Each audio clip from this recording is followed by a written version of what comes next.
What's going on, Cougar fans? Peter Borkowski here on the Cougar Sports Network, bringing you this edition of Coach's Weekly. And once again, I'm joined by head coach of CUC Football, Coach Chase Hankins. Coach, welcome back to the show. Excited to talk to you today. Thank you for having me. Of course. And you guys were back at home this past Saturday, welcoming Wisconsin Lutheran College to CUC. And unfortunately, things went WLC's way, picking up the win 49-14. And let's kind of start with the offense for you guys, because this is the second straight week we saw the offense struggle a little bit. Only 14 points up on the board against WLC, who is a good team, by the way. But kind of what improvements are you now needing to see out of this offense? You've had 2 straight weeks of, kind of subpar offensive production, at least compared to what we saw at the beginning of the season. Right. So what are some of the, the negatives you're seeing on that side of the ball, and how do you guys plan on fixing them by the time you're back in action next week?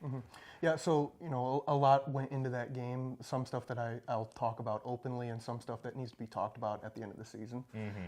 But, I think when we're just looking at what we can control as an offense, I think that was the first time that I've seen their confidence shaken, and I think that carried over from being dominated the week before against a team that was just significantly stronger, and that shook their confidence going into this game where, as far as what we want to do, we're not really going to change necessarily what we want to do as an offense and what we want to accomplish.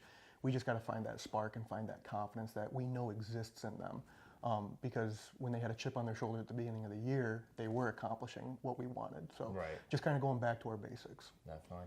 And now on the defensive end of the ball, it's kind of the same story we saw versus St. Norbert almost, where, first half WLC was kind of running the field on you guys, but second half you only allowed 7 points. The defense looked much improved in that second half. So what's kind of the key to getting those second half performances you guys have been getting from the defense, but getting that from the get-go? So WLC, they don't build a 42-point lead at halftime, that you guys are playing good defense from start to finish rather than just after halftime, which has been the case the last 2 weeks.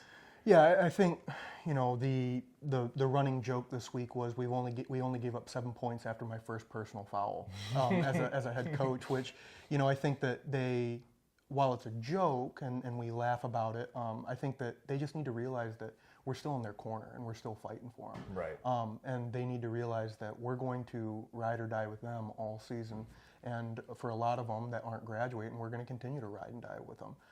So just knowing that we're still in their corner and we're still fighting for them is going to pay massive dividends for them, because it goes back into what I was telling you earlier, is confidence. Right. The guys just need to refine their confidence.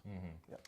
Well, you got some time to do that now. You got a bye week this week. You won't be in action tomorrow. So I just want to kind of talk about, what does this past week of practice look like, knowing that you won't be in game tomorrow, like how you guys handle this bye week? And then what does next week's week of practice have to look like so you can go into the Concordia, Wisconsin game set up for the most success you guys can get? So what does this last week kind of look like going into the bye, and what does next week need to look like coming out of that bye week? Yeah, so the bye week means a lot of things for different teams based off of where they're at, and finally, we're on the other side of it, where it seems like over half of our conference opponents, we were playing them the week after their bye. Right. So all these teams had an extra week to prepare for us. Now we get to benefit from that a little bit too. So as far as what this bye week has meant for us is get our guys back healthy, rebuild their confidence up by going back to basics, and then stealing a little bit of extra preparation time for CU Dub. And that's a huge rivalry where we don't have to work very hard at getting them up for that game, and this year more than other years it means a little bit more given what's been going on. But just rebuilding our confidence and going back to basics is the ingredients of having a really good bye week, which we've had. Right.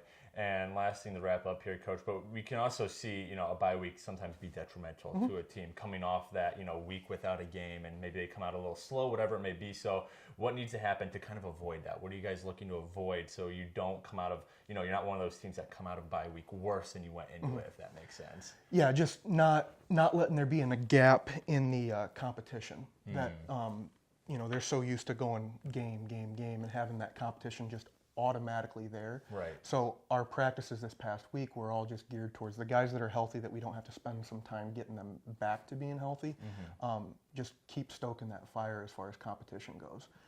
So they get that little bit of break off where they can go and recharge their battery, go home if they want to, maybe get a little bit of extra treatment if they need it. But there's no gap in the competition. So hopefully we don't see a drop in their willingness to compete, and in a lot of ways hoping to see them, because they get their batteries recharged a little bit, see them actually improve on their competitive spirit. Right. Well, CUC football not in action this weekend for the bye week. They'll be back at it next weekend when they travel to Concordia University, Wisconsin. Updates for the team can still be found at our website, cucougars.com. Coach Hankins, thanks for joining me today. Enjoy the day off tomorrow from competition. I look forward to talking to you next week before the CU Dub game. But until then, this is Peter Borkowski signing off of the Cougar Sports Network and wanting to say, as always, go Cougs. Go Cougs.